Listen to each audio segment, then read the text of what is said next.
Super star ரஜினிகாந்தோட Kochadaiiyaan படம் பரபரப்பா பேசப்படுற ஒரு விஷயம் இல்லையா? இதோட படப்பிடிப்பு எப்போதான் ஆரம்பிக்க போறா அப்படின்னு எல்லாரும் மண்டைய பிச்சின்னு இருக்கிறா. அவளுக்கெல்லாம் ஒரு நல்ல சமாச்சாரம் கொடுத்திருக்கிறது இந்த பொண்ணு சௌந்தர்யா. மலேசியா, சிங்கப்பூர் நாடுகளுக்கெல்லாம் அப்படி பறந்து போயிட்டு திரும்ப வந்து தோணும். அப்படியே வர வழியில இந்த பொண்ணு இந்த சூப்பர் நியூஸ் சொல்லிட்டு போயிருக்கிறது.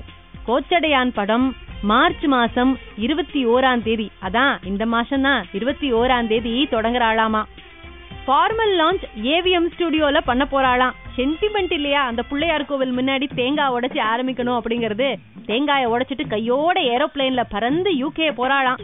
அங்க போய் 3 ஸ்டுடியோல படப்பிடிப்பு நடக்க போறதாம்.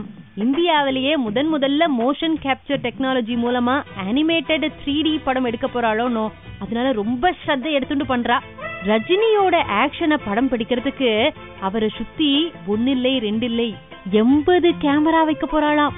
அம்மாடியோ, இந்த படம் பாக்கணுங்கிற ஆர்வத்தை விட அந்த ஷூட்டிங்க பாக்கணுங்கிற ஆர்வம் ரொம்ப ஜாஸ்தியா எடுத்து பார்த்தேவளோ.